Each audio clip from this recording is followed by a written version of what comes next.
Hello po again mga katropa, welcome sa Chef Angel Kitchen.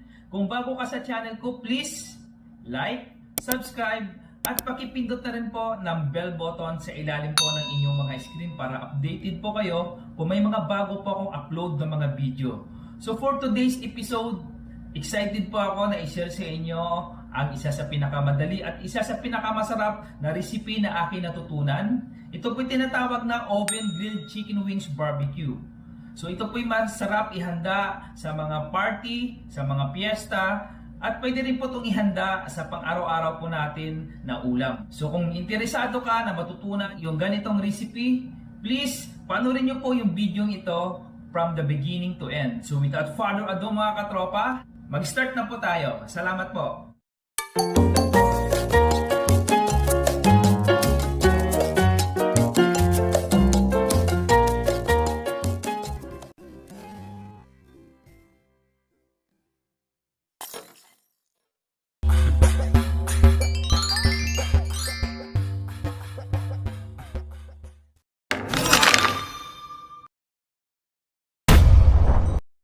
Before we start mga katropa, let's prepare our chicken wings. First, hiwain po muna natin yung part na yan kasi yan po yung dahilan kung bakit nagtitwist or bumabaluktot yung ating chicken wings pag nagluluto po tayo. Kung inyo po napapansin, pinutol ko rin po yung tinatawag nilang chicken wing tip at yung nakaustipong buto sa gilid po ng inyong chicken wings. Hindi ko po alam exactly kung ano po yung pangalan yan.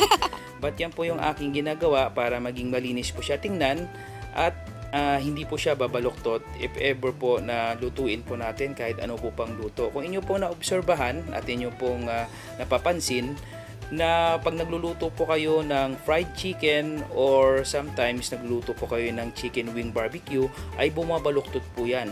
Kaya yan po yung dahilan at yan din po yung isang technique para hindi po siya bumaluktot. Hiwain nyo po yung every joint po ng kanyang part. So yung i-share ko po sa inyo na recipe for today is very simple, napakasarap at alam ko po na marami pong magkakagusto nito at marami pong masasarapan dito dahil gaya po ng sabi ko, very minimal lang po yung ingredient at very easy to prepare. So tapusin po natin yung paglilinis, putulin po natin lahat at linisan at after po natin na malinisan yung ating chicken wings, i-drain po natin ng tuyong-tuyo para hindi po magkaroon ng liquid yung ating gagawing barbecue sauce later on. Hello po mga katropa, welcome po sa Chef Angel Kitchen. For today's episode, magluluto po tayo ng super easy at super sarap na oven grilled chicken wings barbecue. So ito po ang aking i-share sa inyo na recipe is very easy to make, very easy to prepare at gaya ng sabi ko kanina is very minimal po yung kanyang mga ingredients. So kahit po yung hindi po sanay sa pagluluto ay madali lang pong sundan. At ang kagandahan po nito ay kahit wala po kayong hindi kayo gagamit ng uling ay we can cook this one sa oven. So ito na po yung ating mga ingredients. First, yung ating chicken wings, this is 5 kg. Pinakita ko na rin sa inyo kanina kung paano ko po nilinisan at kung paano ko po ito hinihanda prior po sa ating pagluluto. So make it sure lang po na yung ating chicken wings ay talagang properly thawed before po tayo maglinis at kailan po drain po siya para wala po siyang excess na tubig. And then gagamitin po tayo ng 1.5 cups of brown sugar, 1.5 cups na soy sauce, any brand po, kung ano po yung nakasanayan yung brand, yan po yung gamitin nyo. Gagamitin po tayo ng 1.5 na white soda. It's up to you also kung ano pong brand ang gusto nyo pong gamitin. So if ever po na hindi po kayo gagamit or mataas pong inyong sugar, pwede po kayo mag-substitute ng pineapple juice sa ganitong recipe. So yung ginamit ko pala dito mga katropa ay Sprite. Gaya ng sabi ko, depende po yan sa inyo kung ano pong gusto nyo brand. Gagamitin po tayo ng 1.5 na ketchup. Any brand din po yung inyo pong nakasanayan. Pero yung ginamit ko po dito is Heinz ketchup. Gaya po ng nasabi ko, pwede po kayong gumamit ng ibang brand. Yung po yung nakasanayan nyo. Gagamitin po tayo ng 1/2 cup na minced garlic. Ito pong magbibigay ng linamnam sa ating chicken barbecue. Gagamitin po tayo ng 1 tablespoon na asin. So gumamit po tayo ng toyo at gumamit din po tayo ng asin. Kasi ang asin po ay isang natural flavor enhancer. Gagamitin po tayo ng 1 tablespoon na durog na paminta. Pwede rin po kayong gumamit ng very fine na paminta kung ano po yung available sa inyong kitchen. At gagamitin po tayo ng 1 tablespoon na ginger juice o yung piniga na katas ng luya. Yan po yung magtatanggal ng lansa sa ating chicken wings. Tandaan nyo po yan po yung mabisang pangontra sa lansa, yung katas po ng ating luya. At gagamitin po tayo ng 1 tablespoon na paprika powder. Yan po yung magbibigay ng konting spice sa ating chicken barbecue. So po kung wala po yan, wag na po kayo magpaka-stress. Optional ingredients lang po yan. Kung wala po yung paprika powder ay okay lang din po. And then gagamitin po tayo ng 3 tablespoon na katas ng kalamansi or 3 tablespoon na katas ng lemon. Yan naman pong magbibigay ng extra bango at additional flavor. So mga katropa, let's begin to prepare our barbecue sauce. So kung ano po yung mauna dito, in any particular order, kung ano po yung mauna at ano po mauli, it doesn't matter. First, ang ating pong 1.5 na soy sauce. Followed po natin yung ating 1.5 na white soda. Gaya ng sinabi ko kanina, Sprite po yung ginamit ko po dyan. Gagamitin po tayo at ilagay din po natin yung ating 1.5 na brown sugar. Isunod na po natin yung ating salt. That is 1 tablespoon na salt. Isunod na rin po natin yung ating 1.5 na ketchup. Gaya ng sabi ko kanina, gumamit pa kayo ng ketchup na inyo pong nakasanayang lutuin or itimpla. And then, isunod na po natin yung ating ginger juice, yung ating paprika powder.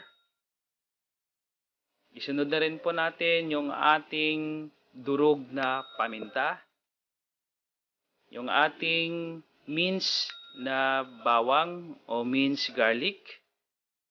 Lastly, ilagay na po natin yung ating lemon. So, kung wala po kayong lemon, pwede po kayong gumamit ng kalamansi as a substitute sa inyong lemon. So after po na mailagay na po natin yung lahat po na ingredients, i-stir lang po natin hanggang matunaw po ang lahat po ng powdered ingredients. Kailangan po wala po siyang traces para matulaw po lahat. So tingnan nyo po mga katropa, ang ganda po ng kanyang texture, ang ganda po ng kanyang lapot.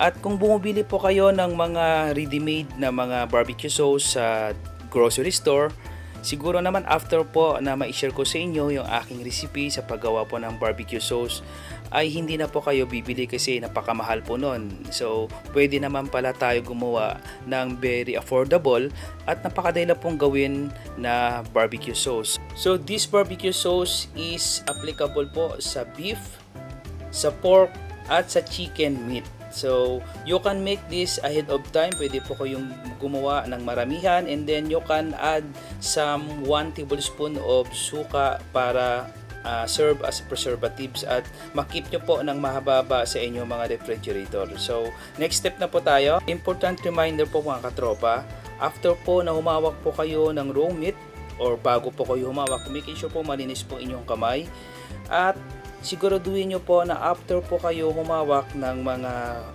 hilaw na karne, kailangan po may gloves po kayo. Isa po yan sa mga requirements. Kung wala naman po, make sure po na mahugasan nyo po yung inyong kamay para hindi po makontaminate yung iba nyo pong ingredients. Kasi magkakaroon po kayo ng tinatawag nilang salmonella. Yan po yung nakukuha sa mga raw meat kung hindi po kayo maingat sa paghawak ng mga hilaw na karne. So, very important po yan mga katropa. So, kailangan po kung wala po kayong gloves, kailangan po always practice po na malinis po yung ating kamay para hindi po tayo magkaroon ng cross-contamination. So, yung binigay ko palang ingredients dito is good for 5 kilograms to 6 kilograms na meat. So, mag-reduce na lang po kayo sa mga ingredients kung gusto nyo po gumawa ng konti. At ilalagay ko rin po sa description below yung exact na ingredients para sa ganitong recipe mga katropa. So after po na ma-mix po natin ng maigi, i-cover lang po natin and then marinate po natin overnight or at least 2 hours prior po bago natin lutuin. So after po nito, ilagay po natin sa roasting rack. Ang tawag po dito ay roasting wire or roasting rack, depende po kung ano pong tawag nyo dyan.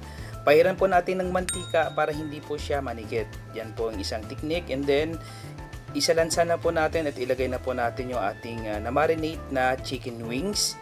Doon po tayo kumuha sa ilalim po ng ating sauce, yung nakalubog po sa ating liquid sauce para may kasama na po siyang basting para malasang malasa po yung ating chicken wings. At after po nito, isasalang na po natin sa ating oven, nasa 250 degrees centigrade. Kayo na po magtansya, pag pumula na po siya ng konti ay pwede nyo pong tanggalin, kaya kailangan po bantayan nyo po na maigi para hindi po siya masunog. So habang naghihintay tayo sa ating inopen na chicken wings, kukuha po na tayo ng kaunting sauce and then lagyan po natin ng sesame oil. That is an optional ingredients para lalong bumango po yung ating chicken wings. So after 10 minutes, tanggalin po natin sa oven at pahiran po natin. Yan po yung tinatawag na basting. Hindi ko po alam kung tamang pronunciation yan, basting ba o basting. Kasi marami po nagko-comment sa aking video na minsan daw ay di po maganda yung aking diction or pronunciation. Hindi wala pa akong magagawa dyan dahil Bisaya po ako. Talagang matigas po yung dila ng mga Bisaya. Shout out po dyan sa mga Bisaya. So after po na mapahiran po natin yung lahat po ng ating chicken wings, ay ibabalik na po natin ulit sa oven and then let's cook for another 5 minutes until mag brown po siya ng konti. So after 5 minutes, i-flip po natin para maluto naman po yung kabilang side. So yung cooking time po natin na ginawa dito is 15 minutes per side sa 250 degrees centigrade. So pero kung mas malakas po inyong apoy ay pwede pong mas maiksi po yung inyong cooking time. So kailangan po, importante po na bantay-bantayan nyo po at para makita nyo at hindi po siya umitim. So bago po natin ibalik sa oven ay pahiran po natin ulit ng kanyang sauce yung ating chicken wings. Para po lalo pong maging malasa. Di po ba pag nag-barbecue po tayo, talagang yan po yung mabisang pamamaraan para po mapakapit natin yung lasa po ng ating sauce. So i-oven po natin ulit for 5 minutes. So after 5 minutes, ito na po yung ating chicken wings. Ito na po. Ito po yung first batch ng ating chicken wings na isinalang kanina. So 30 minutes all in all yung cooking time nito, 15 minutes per side. Tignan nyo po mga katropa, ang ganda po ng pagkakaluto. Wala po siyang charcoal marks. Yan po yung kaibahan ng niluto po sa oven compare po sa pagluto sa charcoal kasi wala po siyang sunog. At kung wala po kayong oven, pwede rin po siyang ihawin gamit po ang inyong uling. So itry po natin mga katropa. Tingnan natin yung loob ng ating chicken wings. So tingnan nyo po, hindi po siya dry. Brown po siya sa labas pero moist po ang loob niya. So tikman po natin, tamang-tama lang yung lasa mga katropa, panalo. Ayos na ayos, talagang juicy pa. So ito po yung natirang second batch ng ating na-marinate na chicken wings. So same procedure lang po yung ating gagawin, same cooking time at pamamaraan. Ulitin lang po natin ulit yung ginawa natin kanina. So ipinapakita ko po sa inyo lahat dito, walang cut po yan para lalo pong maintindihan nyo from the beginning to end. At yung natirang sauce po dito ay wag nyo na pong gamitin for future na pagluluto kasi na-contaminate na po yon. So after po na maisalang po natin yung second batch, ito na po ang ating second chicken wings. After 10 minutes, same procedure po, ibabasting po natin. Lagyan po natin ng or ipahid natin yung natirang sauce sa ating chicken wings and then ibalik natin sa oven for another 5 minutes before i-flip po natin for other side. After 5 minutes, after na maibalik natin sa oven, ay okay na po yung kabilang side. So ipi-flip naman po natin para lutuin na naman po yung kabilang side kasi luto na po yung isang side kung nakikita nyo. So iwasan nyo po na ma-overcook yung inyong chicken wings. Kasi yung chicken wings po ay manipis lang po yung laman at napakadali lang pong lutuin. Kasi pag na-overcook po yan, natagalan po sa oven, ang mangyayari po dyan is magiging dry po siya. At reminder ko po na bago po kayo magsalang ng inyong chicken barbecue, make it sure po na naka-preheat na po yung inyong oven. Kasi kung hindi po kayo nag-preheat ng oven, ang mangyayari po dyan, gradually po yung pag-rise po ng temperature. So, yung inyong manok ay continuous po yung dripping ng juice nun, kaya nagiging dry po. Yan po yung konsepto bakit kailangan natin i-preheat yung oven every time na mayroon tayong i-grill or gagawa tayo ng mga ganitong luto. So, patapos po tayo mga katropa.